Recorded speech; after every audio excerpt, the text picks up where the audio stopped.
Lawmakers on both sides of the aisle have been speaking out after that closed-door meeting with Admiral Bradley today.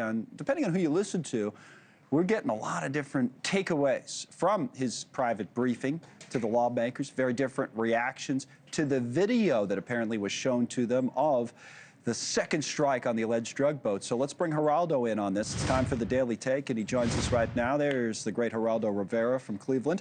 Thanks, Connell. So the Admiral, we talked about this yesterday, he goes up to Capitol Hill, and his basic argument seems to be, like I was listening to what Tom Cotton said about it earlier, is that these guys, you had a boat that's hit, all right, in the Caribbean, and there were two guys who apparently survived it. They're hanging off the side of the boat. And his basic argument seems to be they were still in the fight. And by the fact that they were trying to get help, they were still in the fight. What do you say?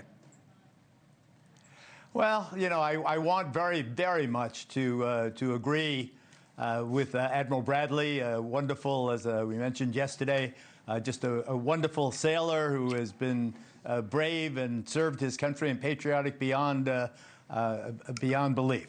But you know, it seems to me that you're hearing the reaction of the lawmakers as they come out, emerged shaken from seeing the video of the second strike. But it seems to be divided almost along partisan lines. Yes. You know, one person sees a war crime and the other one sees a necessity to take potential combatants out of the fight. I would submit that it's not going to get any different than this partisan logjam. Again, it's pretty clear that everybody agrees that Admiral Bradley is the responsible, principal in terms of who's going to end up holding the bag in this case. No, but I think it you're does not right. seem as if the Admiral will be negatively impacted in terms of his career. But I still like the idea of pardoning him immediately if any suspicion begins to fall on his shoulders. Yeah, that's what you called for yesterday. I said that Cotton said that he thought they were still in the fight after he sees the video. So to your point, other side of the aisle, let's listen to Chris Coons, Democratic senator from the state of Delaware, who was also part of this, and here's how he characterized things. I think it'd be hard to watch this series of videos and not be troubled by it. So I don't reach the same conclusion that Senator Cotton does. What we are asking the men and women of our armed forces, and in particularly special forces, to do, I think still lacks clear justification.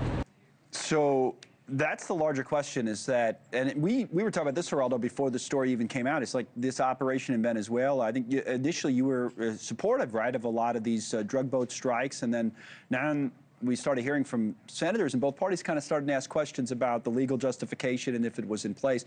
Forget the second strike in this particular boat, but the overall operation. Well, I still, you know, maybe I'm nuts here, but I still support using lethal force against people bringing illegal narcotics, killing 80,000+ Americans every year. You can argue whether it's fentanyl or cocaine or crack or heroin.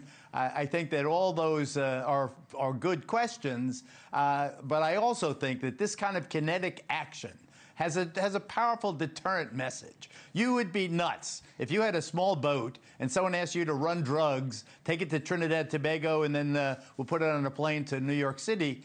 You would be nuts in the current climate to do that. To get on one of those speedboats and think you could outrun, a drone strike or a helicopter hit, or listen. Everyone knows that there are rules of war, just like there are rules of any other, public kind of conduct. But the fog of war and the exigent circumstances that war generates. You have to make a judgment call that's very, very difficult. And you know that it's easy for Senator Coons, all due respect to the senator from Delaware, to be very judgmental and say, this is horrible, terrible. And then you hear Senator Cotton, equally a patriot and a veteran, looking at the same exact video and saying, listen, what if they clawed their way back on the boat and got it afloat, and somehow rescuers came and they salvaged some of the dope, and then they went back on a different boat and they did it again. You know, if it is war, then war is a filthy thing. War is a violent, kinetic, judgment call every single day.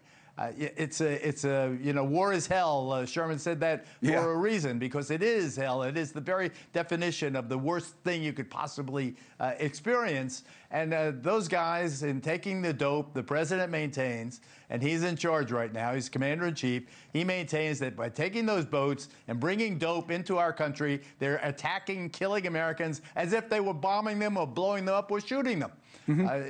So I think that this will be, and my personal belief is that this will be an impasse. Thank you for watching. Subscribe below and download our NewsNation app right now on your phone, and you will get fact-based, unbiased news for all Americans.